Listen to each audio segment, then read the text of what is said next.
accompagné de la première dame qui est avec nous. Voilà. Président, il est là. Le président est là. Le président est là. Le président est là. Acclamez, acclamez, chers frères et sœurs. Voilà. Voilà, la soirée va commencer. La soirée va commencer. Nous allons installer le président.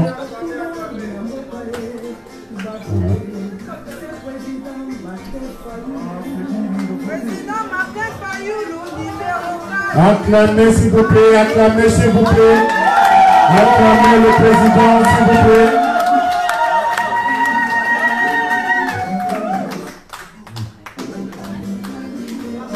Voilà.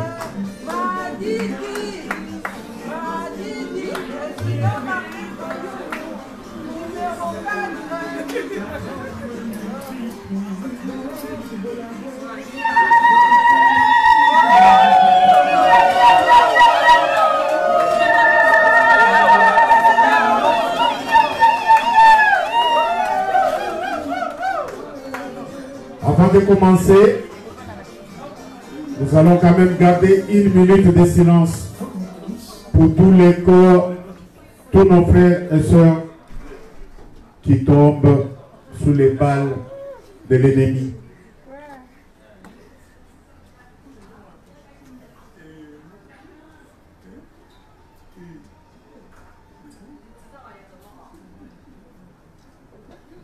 Merci beaucoup. Je vous remercie de s'asseoir. On va chanter l'hymne national et on va passer au programme de la soirée.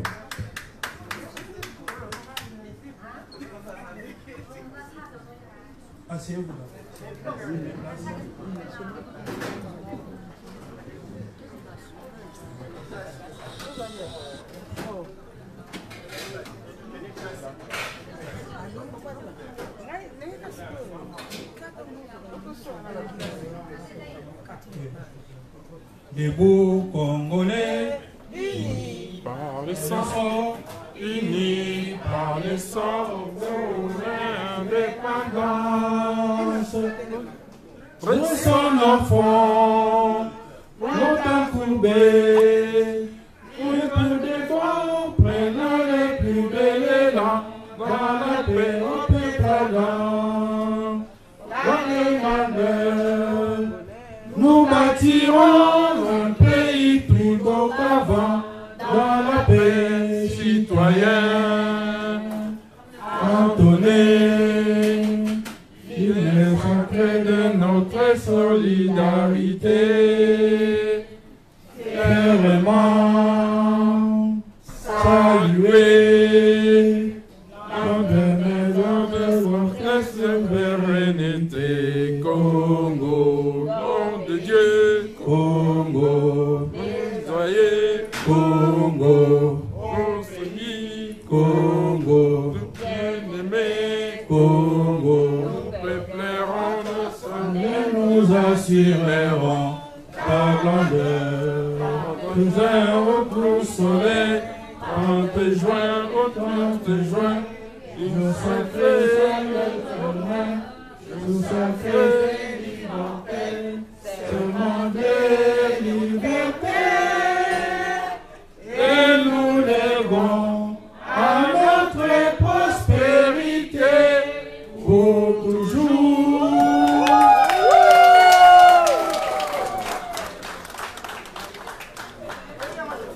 Vous pouvez vous asseoir, s'il vous plaît, prenez place. Oui.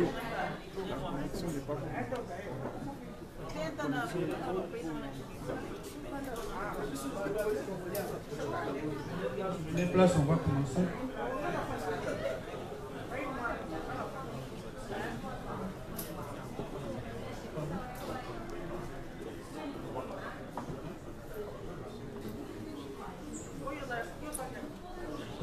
Prenez place, on va.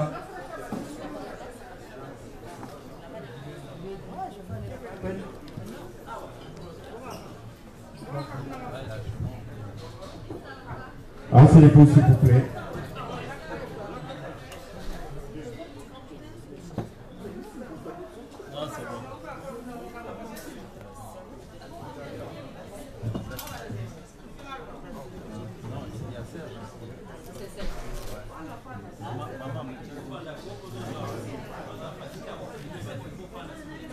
Asseyez-vous, s'il vous plaît.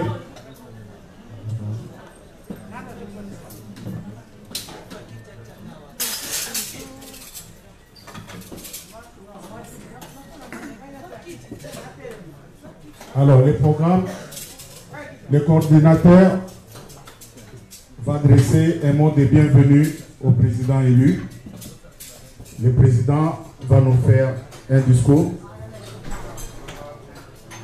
Alors, il y aura un temps de break où nous allons commencer à nous servir et on ouvrira les débats.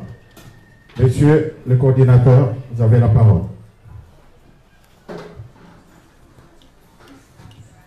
Bonsoir à tous. Avant de commencer, je demanderai au pasteur Bruno de pouvoir nous introduire dans une prière. Pasteur Bruno.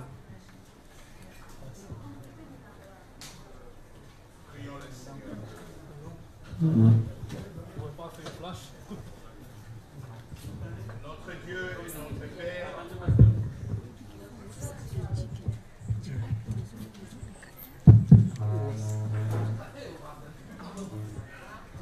notre Dieu, notre Père, qui est aux cieux, nous t'invoquons ce soir. Et dans le cadre de cette réflexion, où nous sommes conviés, Seigneur,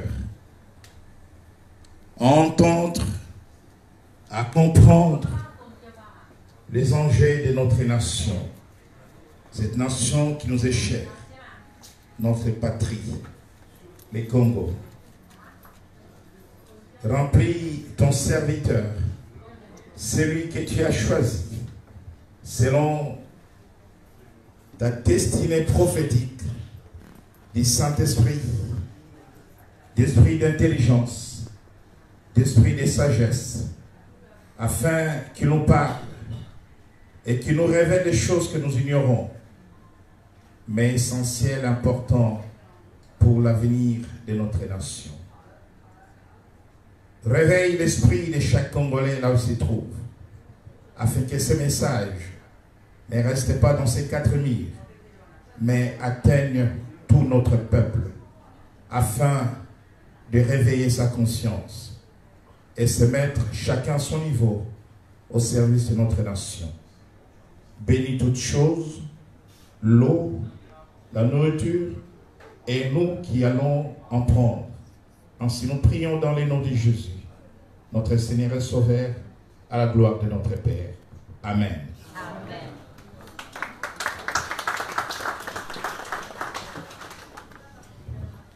Monsieur le coordinateur, vous avez la parole. Monsieur le Président élu de la République démocratique du Congo, c'est un honneur pour nous, de la communauté congolaise d'Auvergne-Rhône-Alpes, et à mon nom personnel, de vous souhaiter la bienvenue ici à Lyon. Je me permets à titre personnel de saisir de cette occasion pour rendre un hommage à votre engagement pour la lutte que vous menez dans une situation difficile pour l'instant en République démocratique du Congo. Nous tenons aussi à remercier votre épouse, Madame Esther Fayoulou, qui vous accompagne dans toute cette lutte, car nous savons combien c'est important de bénéficier du soutien de la famille. Monsieur le Président, l'avenir d'un pays ne se construit pas par les mensonges, raison pour laquelle vous vous battez pour la vérité, pour que la vérité triomphe et que le peuple congolais, parce que le peuple congolais a tout son espoir sur vous et que vous puissiez dans le lendemain, qu'il puisse espérer dans le lendemain avoir un avenir meilleur. Monsieur le Président de la République, la ville de Lyon qui vous accueille aujourd'hui par la clôture de la série de conférences que vous avez initiée, d'échanger avec le peuple congolais, symbole de la résistance symbole de la résistance de l'occupation allemande. Voilà pourquoi nous, peuple congolais, à travers cette représentativité ici à Lyon et ses environs, nous nous mettons derrière vous pour vous accompagner dans cette lutte noble. Monsieur le Président, pour terminer mon allocation, nous vous remercions encore une fois de plus pour votre disponibilité d'échanger avec la communauté congolaise résidant à travers l'Union européenne, malgré vos multiples occupations et les difficultés que traverse actuellement notre pays, et surtout en particulier à l'Est. Il ne se passe pas un jour sans que nous apprenions qu'il y a des morts et des catastrophes, ainsi de suite. Et pour cela, nous avons déjà manifesté une pensée pieuse pour ces personnes et pour nos compatriotes qui sont tués et des innocents. C'est donc, nous vous remercions et nous vous souhaitons aujourd'hui une bonne soirée ensemble avec nos compatriotes. Nous allons commencer par nous servir et puis après, on pourra commencer la série de questions-réponses. Mais je tiens aussi à remercier les amis qui sont venus de Paris, en particulier l'équipe de l'ECD qui sont à côté. Il y a aussi des amis qui sont venus de Toulon, qui sont assis de l'autre côté. Il y a des amis qui sont venus de Lille. Nous tenons à les remercier tous et tous ceux qui sont ici, qui viennent des environs des villes. Pour l'instant, j'aimerais passer la parole au président pour qu'il puisse nous introduire. Après, on passera, on pourra manger et puis après on passera aux questions-réponses.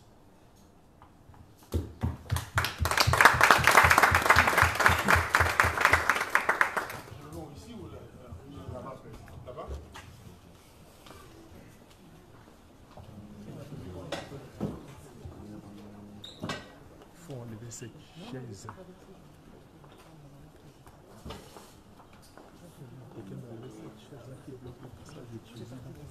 Merci beaucoup. Chers amis, merci d'être ici. D'abord, bonsoir. Et merci d'être ici. Et comme il a été dit, donc je suis accompagné de mon épouse, vous l'avez vu. Je vais quand même demander qu'elle se lève pour qu'elle nous...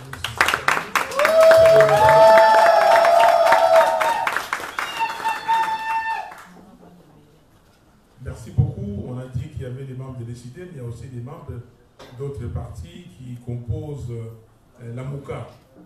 J'ai vu la représentante du MLC France qui est là. Je vous demande d'applaudir pour elle. En même temps, vous l'avez applaudi pour les autres membres de la MOUCA. C'est un grand plaisir pour moi d'être ici et de discuter avec vous.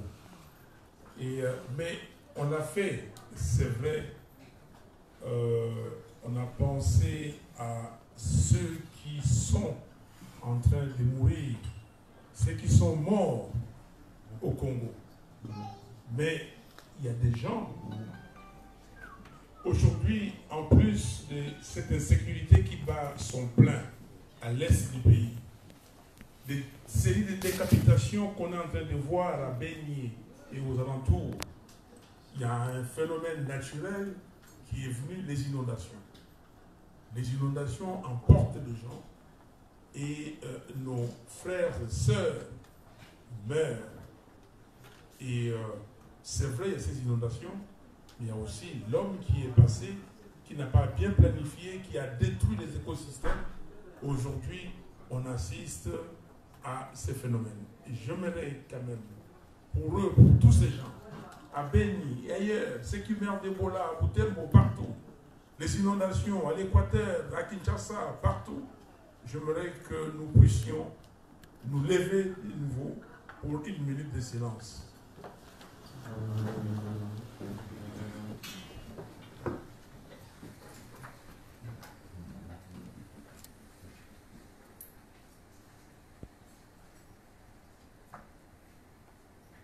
Merci.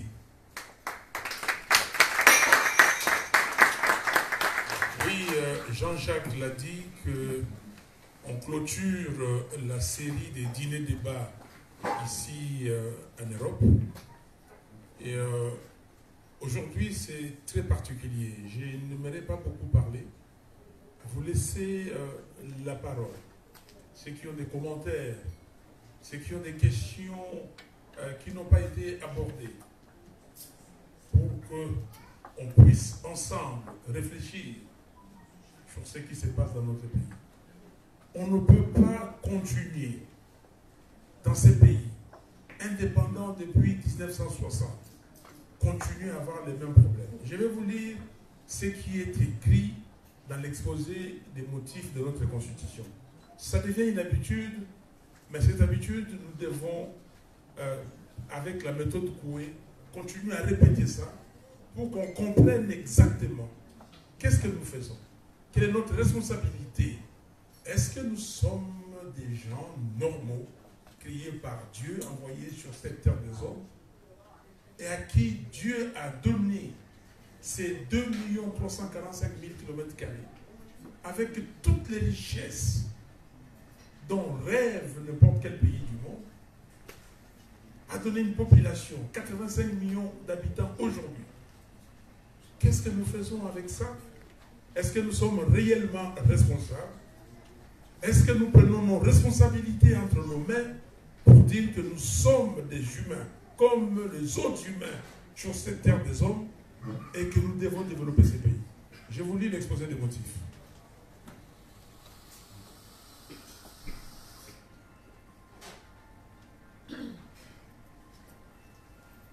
Voici ce qui est écrit dans notre Constitution, le paragraphe 1er. Depuis son indépendance, le 30 juin 1960, la République démocratique du Congo est confrontée à des crises politiques récurrentes, dont l'une des causes fondamentales est la contestation de la légitimité des institutions et de leurs animateurs. Fin de citation. Voilà, depuis 1960. Et ça, cette constitution qui a été adoptée en février 2006, dans cette constitution, il était dit ceci, que les forces vives de la nation, réunies en dialogue intercongolais, ont convenu dans l'accord global et inclusif signé à Pretoria en Afrique du Sud le 17 décembre 2002 de mettre en place un nouvel ordre politique fondé sur une nouvelle constitution démocratique sur base de laquelle le peuple congolais puisse choisir souverainement ses dirigeants au terme des élections libres, pluralistes, démocratiques, transparentes et crédibles. Voilà ce qui a été dit. Le pacte républicain signé à Sun City a produit cette constitution. Et on a commencé la série des élections. 2006. 2006, qu'est-ce qu'on constate? Surtout pour l'élection présidentielle. Jean-Pierre Bemba, élu président. Non, on décide que c'est M. Kabila. On nous dit, oui, il faut continuer. Et on va voir ce que ça va donner. Au moins, vous avez eu des élections. On commence la série. 2011. Etienne Tshisekedi élu président. Et non, c'est Kabila qui est proclamé. Toujours la même chose. Et on nous dit, non, écoutez, messieurs, mesdames, Congolais, Congolaises, la démocratie n'est pas un processus instantané. C'est une école, il faut continuer. Et là, on a réclamé, on a tout fait. Etienne Tshisekedi a déclaré que c'était lui le président, il a prêté serment et cherché l'impérium. On a tout fait. Et pendant ce temps-là, nous marchions, nous contestions, on a tué. Rappelez-vous, juste un exemple, les charniers des Maluku. On nous dit, oui, ce n'est pas un processus instantané, on va aller de l'avant. nous allons de l'avant. On fait tout. 2018. 2018, le peuple nous dit, écoutez, si en 2011, ces gens-là ont pu tricher, c'est simplement parce que vous, au niveau de l'opposition, vous vous êtes allés en ordre dispersé. Comment voulez-vous aller dans cette élection présidentielle avec plusieurs candidats, notamment 3 candidats, s'y réclamant de l'opposition? Et cette fois-ci, nous voulons que vous fassiez un corps, que vous puissiez mourir, faire mourir vos êtres, chacun de vous individuellement, pour renaître par un seul ou une seule, un seul homme ou une seule femme, des candidats communs. Les Congolais ont exigé les candidats communs. Si vous nous donnez un candidat commun, nous allons vous donner un président de la République qui aura la légitimité et qui va nous conduire avec le programme que vous allez nous présenter. Et voilà, c'est ce qui a été, c'est ce qui fut fait le 11 novembre 2018 à Genève. Nous avons eu ces candidats communs et nous sommes allés aux élections. Mais qu'est-ce que nous avons constaté? Un spécialiste électoral, un expert français a dit ce qui s'est passé au Congo, ça n'a jamais été vu nulle part en Afrique. On pourrait même dire nulle part au monde. Le peuple choisit, un homme tergiverse, il dit que non, lui n'a pas encore fini sa mission et il doit continuer. Et comme le monde entier ne veut pas de lui, il va trouver une méthode soft pour continuer. Parce que s'il vient brutalement, le peuple va réagir aussi brutalement.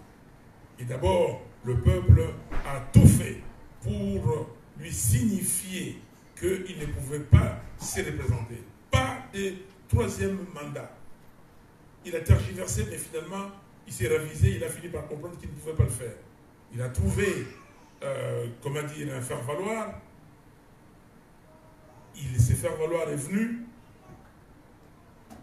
et il n'a pas pu. Avec tout ce qui a été mis en place, rappelez-vous, on a mis en place 10 millions d'effectifs. 10 millions d'effectifs. 10 millions d'effectifs qu'on pouvait faire voter par la machine à voter. Que dis-je? Machine à voler, machine à tricher. Deuxième élément de complication. Donc, premier élément, 10 millions d'effectifs. Deuxième, machine à voter. Ces 10 millions, les résultats donnés par la conférence épiscopale nationale du Congo et les résultats qui ont fuité du serveur de la commission électorale et nos résultats à nous, la MOCA, qui étaient presque pareils. Prenons les résultats de la CENCO qui me donnait 8 200 000 ou 300 000 électeurs. Prenez les résultats pour M. Félix Tshisekedi, 2 200 000 électeurs, 2 219 000. Pour M. Chadari, 2 200 quelque chose. Donc, et là, c'est ça qui donne 62,11% à Fayou. Mais quand vous prenez les résultats donnés par la CNI dit qu'il y avait 18 300 000 votants. La conférence épiscopale donne un total de 13 millions, les champs d'échantillons. Cela veut dire, même si on avait pris les 5 millions qu'on donnait à un des 2 candidats, il ne dépassait pas les 8 millions. Mais le problème n'est pas là, pour ce que je vais démontrer. Ce que je vais démontrer, c'est que les gars se sont bien organisés. Avec les 10 millions d'effectifs, il suffisait que le système marche. Parce que ce qui s'est passé, le système n'a pas marché. Si le système marchait, ils allaient prendre les 7 millions d'effectifs et balancer sur les 2 200 quelques mille de M. Chadari. Et M. Chadari aurait eu combien? 9 millions de voix. Et donc, il est premier. Et les gens auraient dit, écoutez, l'opposition, vous n'êtes pas sérieux. Si on additionne les voix de Félix Tshisekedi et mes voix, Donc 2 millions quelque chose plus 8 millions, ça fait 10 millions 500 000. Vous deux, vous battez, M. Chadali, c'est à cause de vos divisions. Voilà comment ils se sont organisés. Mais Dieu merci que les bureaux de vote fictifs, quand les résultats venaient, parce qu'ils ont fait les résultats, ils ont eu les résultats électroniquement. Quand les résultats électroniques venaient, quelqu'un a de bonne foi, quelqu'un qui aime le Congo, un patriote, a programmé que les résultats qui viennent des bureaux non reconnus, donc les bureaux fictifs, n'entrent pas. Et ils se sont regardés et ils se sont dit, mais qu'est-ce qui s'est passé? Et c'est à ce moment-là qu'ils ont commencé à tergiverser, à trouver qu'est-ce qu'il fallait faire, et ils se sont mis à fabriquer des chiffres. Ils ont même oublié les calendriers. Dans les calendriers électoraux, il était dit que les résultats des élections législatives provinciales devaient être annoncés une semaine après ceux de la présidentielle. Mais vous avez vu, à 3 h du matin, on a commencé à annoncer les législatives provinciales pendant que les gens étaient en train de compiler les résultats. Et l'ambassadeur de la Grande-Bretagne, en ce moment, s'est étonné parce que lui, il était observateur. Il n'avait pas encore compilé. Donc, voilà là où on nous a amenés. Donc, encore, tricherie, fraude, fabrication des résultats, hold-up électoral. Et nous sommes là. Et nous sommes là aujourd'hui avec encore des institutions contestées. M. Félix Tshisekedi n'est pas président élu démocratiquement du Congo. Il n'a aucune légitimité. Et en plus, il n'a même pas de légalité. Parce que pour que ce soit légal, le résultat devrait être publié selon la loi électorale. Conformément à la loi électorale, et la loi électorale dit que ça doit être publié bureau de vote par bureau de vote, et ces résultats doivent être postés dans les sites internet de la CENI. Ça n'a jamais été fait. Voilà, chers amis, là où nous sommes aujourd'hui. Aujourd'hui, nous sommes dans une situation qui a été décriée déjà à Sun City. Et nous continuons avec cette légitimité. Et vous voyez ce qui se passe. Ce qui se passe aujourd'hui au Congo, dans toutes nos institutions, c'est la conséquence du manque de légitimité des institutions et de leurs animateurs. Que faudra-t-il faire? C'est pour cela que nous sommes ici aujourd'hui. Que faudra-t-il faire? J'ai proposé une solution de sortie de crise. Cette solution part de février de cette année, quand l'Union africaine devait se réunir à Addis Abeba. J'ai fait une proposition disant très clairement qu'il fallait créer, que l'Union africaine qui avait fait une déclaration tonitruante, disant que, messieurs, mesdames, les Congolais et les Congolaises, il y a un doute sérieux sur le résultat proclamé par la commission électorale. Et nous demandons à la Cour constitutionnelle de surseoir à la publication des résultats définitifs et d'attendre que nous envoyions une mission de haut niveau composée des présidents africains et des chefs de gouvernement pour faire asseoir toutes les parties prenantes afin qu'on trouve une solution adéquate. Et 2-3 jours après, non. Il y a même des présidents qui venaient déjà, des délégations qui venaient, et M. Kabila a tout fait pour arrêter ça et a demandé à la Cour constitutionnelle de proclamer les résultats fabriqués par la CENI. Voilà. Et donc, nous avons demandé au mois de février à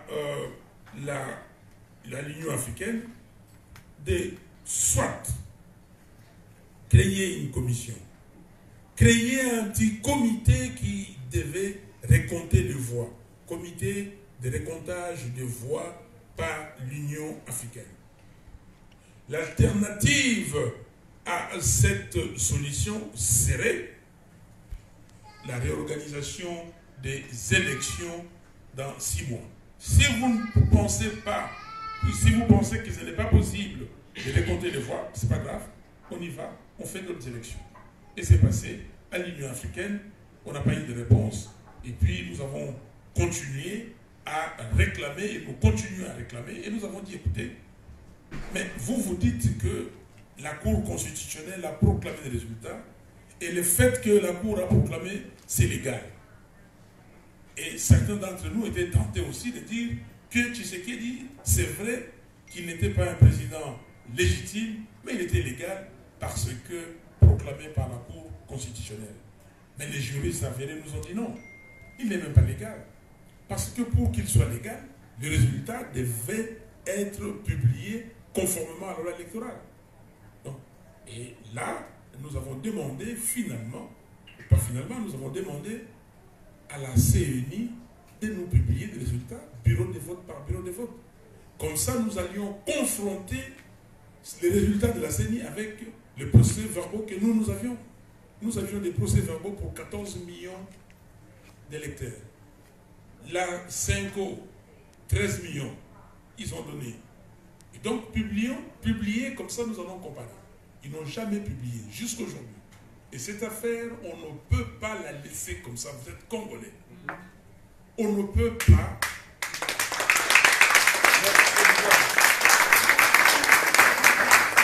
On ne peut pas. La vérité, c'est la vérité. Comme Jean-Jacques a dit ici, on ne construit pas un pays avec un tissu de mensonges. On ne peut pas. Vous ne pouvez pas dire que non, la vérité des jours s'est dépassée. C'est dépassé comment? Ça ne peut en aucun cas être dépassé. C'est pour cela que je vous ai fait ces rappels historiques. 2006, vous avez vu? On nous a dit non, allez-y. 2011, 2018. Et si nous allons comme ça jusqu'en 2023, qu'est-ce que nous allons avoir? Le même résultat. Et pendant ce temps-là, M. Kabila est en train d'affiner sa stratégie et en train d'accomplir sa mission de balkaniser les Congolais. Parce que si vous ne savez pas, alors ceux qui dorment, parce que moi, je suis dans une coalition, une organisation qui s'appelle l'AMUCA. L'AMUCA veut dire en Lingala et en Swahili, pour nos amis français qui sont ici, ça veut dire réveille-toi, réveillez-vous. Chers amis, surtout chers frères et sœurs, il ne faut pas se leurrer. Le pays est en train de partir. Quand vous voyez nos frères et sœurs, nos enfants à Béni, en train de revendiquer, en train de marcher, en train de pleurer, nous ne pouvons pas rester comme si rien ne s'est passé. On ne peut pas rester indifférent. Il est temps, l'heure est arrivée pour nous de libérer notre pays. L'heure n'est plus aux discussions inutiles. L'heure n'est plus aux distractions. Plusieurs distractions. Des sujets qui nous envoient ailleurs. Le vrai sujet est là. Le vrai sujet, c'est que M. Kabila est venu au Congo avec une mission bien précise. Cette mission, c'est de fragiliser les Congos et après le balkaniser. C'est la mission. Je l'ai dit et je le répète. On m'a dit, oui, écoutez, vous parlez de la vérité des jours, le disque est rayé et tout ça, et changez-nous le disque. Mais j'ai bien aimé quelqu'un qui a dit, écoutez, alors, vous, dans votre vie, quelles sont les étapes d'une journée? Vous vous réveillez le matin, ceux qui prient, vous partez prendre la douche, et si vous avez un petit déjeuner, vous prenez le petit déjeuner, vous prenez le métro, le transport, comment vous allez au bureau, vous travaillez, et à midi vous mangez, le soir, pour ceux qui ont le moyen, ils mangent 3 fois par jour, ils mangent, et puis le soir vous dormez. Demain matin vous faites ça. Si vous avez 30 ans, vous faites toujours la même chose, pourquoi vous ne voulez pas changer? Si vous pensez que réclamer la vérité, c'est dire tout le temps la même chose, mais pourquoi vous ne changez pas votre vie? Vous dites que non, aujourd'hui je vais faire différemment pour voir. Vous allez mourir. Vous allez mourir. Non. il faut faire attention. Même, allons-y plus loin, chers amis. Et je suis sérieux. Allons-y plus loin. Pour les chrétiens, parlons. Quel est le credo? Quels sont les fondamentaux? Jésus-Christ est Seigneur et Sauveur. Le pasteur nous l'a dit ici. Ok? Qu'il est mort. Ok? Et il est ressuscité le 3e jour. Il est monté et il est assis à la droite du Père. C'est pas ça? Est-ce qu'on ne répète pas ça tout le temps? Est-ce que parce que nous le savons, on nous a dit de ne plus répéter ça? Comment voulez-vous, vous, parce que vous êtes Congolais, on vous dit que non, arrêtez et vous arrêtez. Nous devons être des hommes et des femmes de caractère. Nous devons être des hommes et des femmes avec une vision précise. Et nous devons savoir ce que nous voulons pour notre pays. Personne, alors personne ne peut à notre place décider. Et c'est pour cela, l'article 5 de cette constitution dit clairement, très clairement, que la souveraineté appartient au peuple congolais. La souveraineté appartient au peuple congolais. Et si nous voulons céder notre souveraineté parce que nous sommes faibles de caractère, ça, je ne participerai pas à cette entreprise. Je n'aimerais pas que demain, mes enfants portent un nom qui aura de nos propres et qu'on va peut-être profaner nos tombes. Les petits-enfants, les arrière-petits-enfants viendront et vont dire c'est à cause de tel et tel autre. Donc nous, cette génération ici, nous les contemporains, là, c'est à cause de nous que ce pays a été balkanisé. Que c'est à cause de nous que ce pays est de nouveau colonisé. Nous sommes colonisés. Nous sommes colonisés. Vous voyez des grands messieurs, des grandes dames, M. Kabila vient et ils sont là comme s'ils étaient des enfants. Comme s'ils étaient des enfants. Tous peur de lui. Non, chers amis, ressaisissez-vous. Et quand je vous dis ici, ressaisissez-vous, donc je dis à tous les Congolais, à toutes les Congolaises, ressaisissez-vous. Dieu ne vous a pas donné un pays pour le liquider comme ça, sans résistance. Nous crions partout, nous sommes un scandale géologique. Un scandale géologique? Nous sommes un scandale, tout scandale. Mais qu'est-ce que nous faisons avec ce pays? Que les maçonneaux, on pérore partout. Je suis. Mais vous êtes qui? Vous n'êtes absolument rien si on vous prend le pays. Je vois dans les réseaux sociaux des discussions totalement inutiles. Pendant qu'on tue à Béni, pendant qu'on tue à Minembwe, pendant que les gens se sont organisés pour récupérer certains de nos territoires. Allez voir à Walikale, allez voir à Rutshuru. Pendant qu'on est en train de traiter Ebola, des gens s'organisent pour que cette épidémie ne soit pas éradiquée. Et vous le savez, pourquoi on a empêché les élections à Béniville, Béni Territoire, à Butembo et à Yumbi, d'autres, mais surtout les 3 territoires là. Pourquoi on a empêché? Pourquoi? 1 250 000 électeurs. Pour la petite histoire, pour votre information, même les résultats fabriqués, crimes qui n'étaient pas parfaits. Même dans les résultats fabriqués, ils disent Félix Tshisekedi a eu 686 000 voix de plus que moi. Mais il y a 1 300 000 électeurs qui n'ont pas voté. Et les gens continuent à croire, à nous faire croire que ce monsieur est président. Non! Je vais terminer par là, en disant que la proposition est sur la table. J'en ai parlé, et peut-être on reviendra dans les discussions. Il est important aujourd'hui, il est plus qu'urgent de revenir à la vérité des choses. La première solution qu'on a proposée, comme je dis, la vérité des urnes se décline de 3 manières. La première, prenez les procès-verbaux les résultats des élections et récompter ça. Avec des témoins, on voit. Ça, ils n'ont pas voulu. Aujourd'hui, nous laissons ça parce que certaines personnes vont perdre la face et ce n'est pas notre intention. La deuxième solution, le deuxième moyen de la vérité des urnes, c'est de publier le résultat bureau de vote par bureau de vote. Comme ça, on sait, on peut confronter, on dit que j'étais au bureau de vote, je donne un exemple, à Saint-Marc, à Kingasani, voilà tel bureau, voici ce que ça a donné. Et si j'ai mon PV, mon procès verbal à moi, j'essaye de voir où le résultat que j'ai retenu pendant qu'on avait publié, parce qu'on avait affiché, et est-ce que c'est conforme ou c'est pas conforme. Ça, ils ne veulent pas non plus. Mais là, nous allons continuer. Parce que nous irons devant les cours et tribunaux pour demander à M. Nanga et à la CENI, qui ce n'est pas terminé, la loi, il doit se conformer à la loi. S'il pense écarter ou éliminer, détruire le procès verbal, et ça c'est son problème, il fera la prison. S'il ne le fait pas aujourd'hui, il ne le fait pas demain, après-demain, il fera la prison. Parce que nous allons insister sur ça.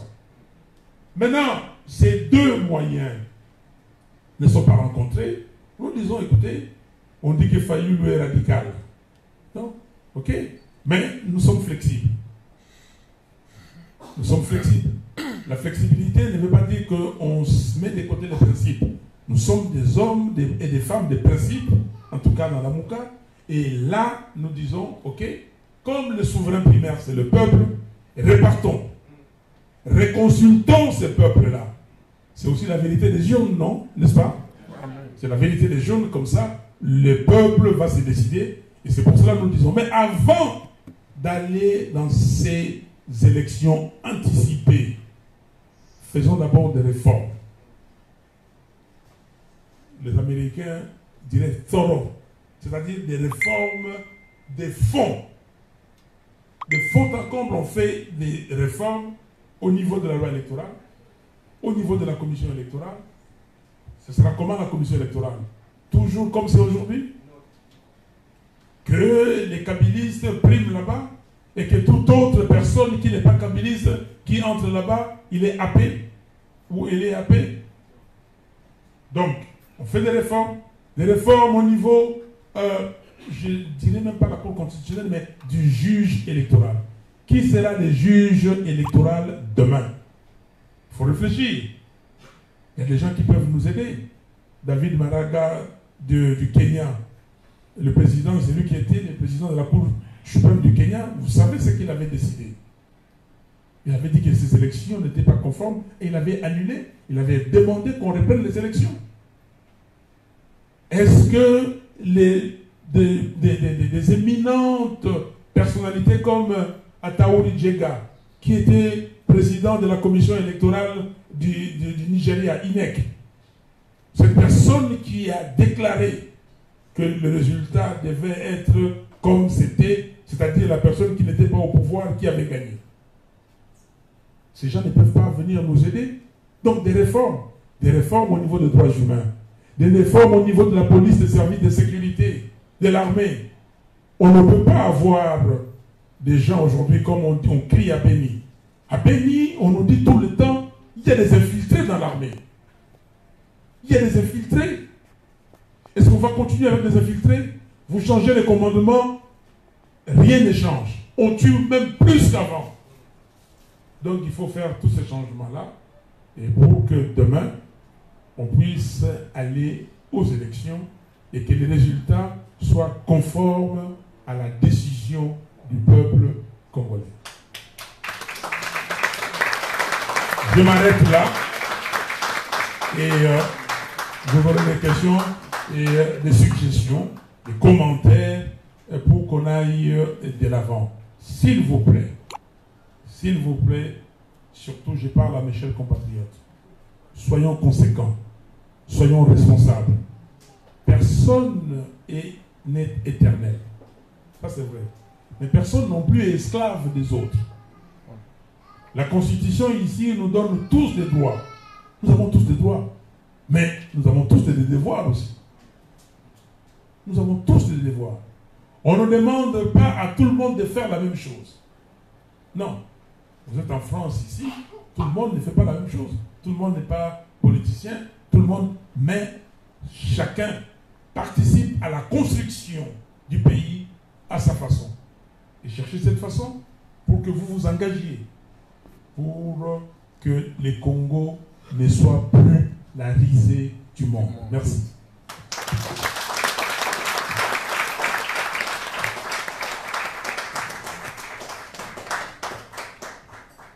Merci beaucoup, Monsieur le Président. J'ai oublié de présenter Monsieur Jean-François Ploquin. Vous pouvez vous lever, monsieur. Il est parmi...